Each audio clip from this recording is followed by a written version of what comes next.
Whovians, I welcome you to a brand new video. Today we're doing another compilation. Another compilation. But I'm on here to talk about the compilation so that you understand what it is. So this list of my top 5 favourite Doctor Who YouTubers isn't in an order.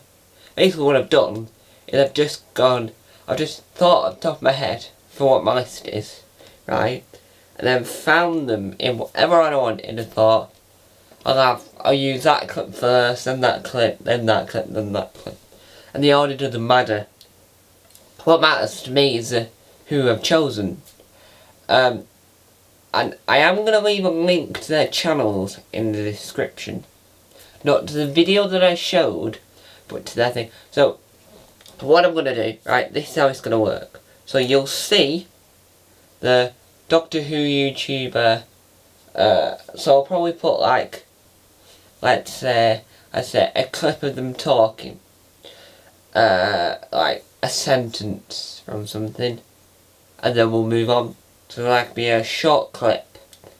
Because A, I don't want to ruin their content as in like show too much. And B, it's because some YouTubers are on this list use copyrighted content. I can use it in a fair use manner, obviously, and do everything fair use, and so many problems with the BBC, it's unreal. But I just want to get a couple of them talking so it's going to be short clips. But if it sounds like it doesn't make sense, that's why. So obviously you'll probably know him on about when I mentioned that he's in the list. So I don't want to spoil the list. This is why I'm not going to mention. But he does do live streams, so I might be able to get a clip from that. So this clip isn't exclusively British either.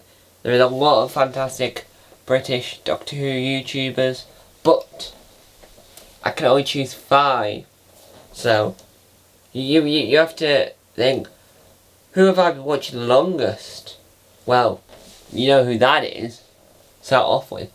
So you get who's been watching the longest. Are they British? Who knows? So I'm trying to be cryptic to A, make this video amazing, and B, to let you enjoy it. So I'm very looking forward to making this video. Now, with this list, it wasn't a case of, oh, they're an amazing Doctor Who YouTube because blah blah blah. It's more in the case of, here's the one that I watch, but this is others that you recommend I watch. I will watch him, but there's one person on this list that would you class as a Doctor Who YouTuber because it doesn't just make Doctor Who content.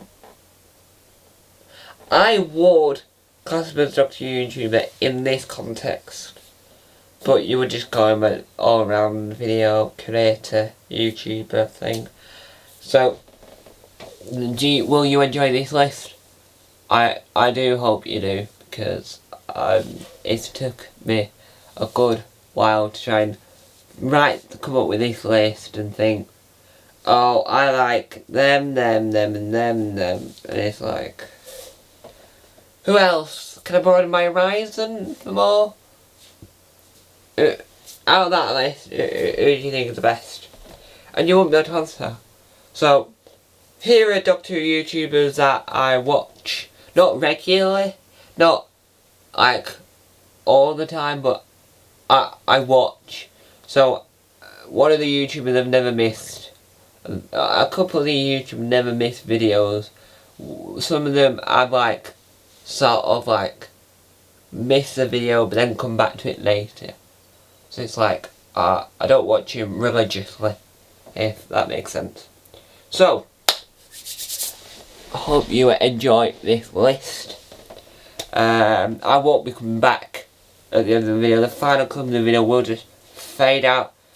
So I'll say, thank you guys for watching. And I'll say enjoy the video. I'll see you all next time. Doctor Discussion will be returning soon. There's a video coming out on the website where it explains a little bit about what's going to happen with Doctor Discussions, because it's no longer called Doctor Discussions.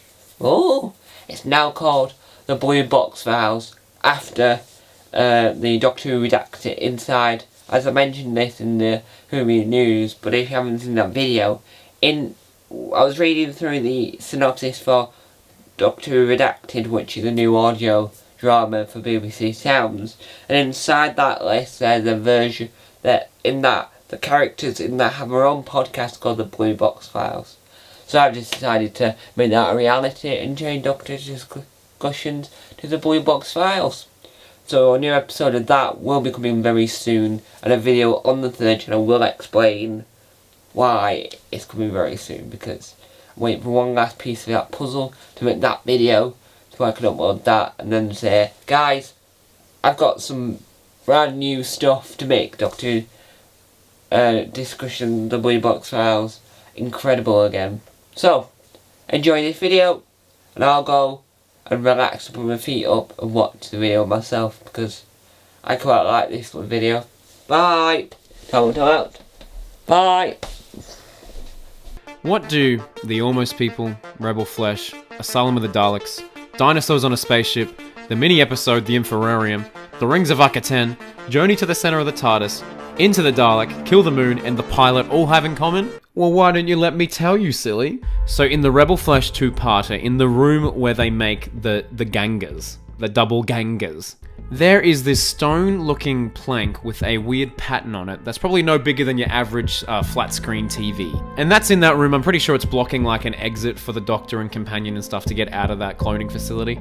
But that's there. That's the first time I think we see that plank. He stumbles across a very old script that he typed out properly in the 1980s on a typewriter when he was in his early to mid-20s, when the Sixth Doctor, played by Colin Baker, and Melanie Bush, played by Bonnie Langford, were the incumbent Doctor and Companion. So this must have been like 1986 roughly. And he wrote part one, a 45-page part one of this story called Mind of the Hodiak, and also wrote a further 8 pages of what would have been part 2, although he never finished it. Apparently he did submit some scripts to the Doctor Who production office back in the day, because that was something, believe it or not, that you could have just done back in the day. And yeah, I did enjoy this one. Also, very coincidentally, I spent the last 2 days moving stuff around in a storage unit myself on the 30th and the 31st. So I was actually in a storage unit on New Year's Eve in the daytime. I was moving things around between one storage unit and another one, and you don't need to know that, but basically great timing. I didn't choose to do that because it was in Doctor Who. I just had to move some stuff, so I feel an affinity with the people in this today. Moving stuff between storage units. So what did I like about this? The Daleks I thought were really good. The only thing I'm going to add just as a base is a shirt. A nice white shirt, because why not? Honestly, do you have a reason why not? Keep it to yourself. I'm going to be so hot after this. So, first Doctor is the best thing he ever wore, the wig. And I have actually a screen accurate First Doctor wig, look. It's exactly the one he wore. Number 2, Mr. Troughton, is his bow tie. A nice small Velcro dicky bow. I don't know how to tie a bow tie, but then again, does anyone? Already, I can tell this is a good idea. Hi there guys, it's Adam Martin here, and it's that time again. We've got a new Doctor Who Blu-ray standard release, and as always I'm going to compare it with the limited edition release and see whether this new one is worth your time and money. This time it's season 14, Tom Baker's 3rd season as the 4th Doctor, originally broadcast between 1976 and 1977, and this season is often seen as the end of a period of a golden age of this era of Doctor Who. A lot of stories have gone on to be fan favourites, such as The Deadly Assassin, The Robots of Death, and The Talons of Weng Chiang, but to name a few. And you can see side by side here, I have on the left the limited edition release, which came back out in the spring of 2020, and this new release, which has just come out in 2022 in standard Blu-ray packaging. So as we always do, we're going to take a look at the limited edition one first, have a look at how that's comprised, and then compare it with this new edition. So first up then, the limited edition, you can see this gorgeous artwork, as always done by Lee Binding, depicting the 4th Doctor in Talons of Weng-Chiang, wearing his more Sherlock Holmesy inspired outfit, I guess you'd call it. Definitely an iconic look from that story and from this entire season.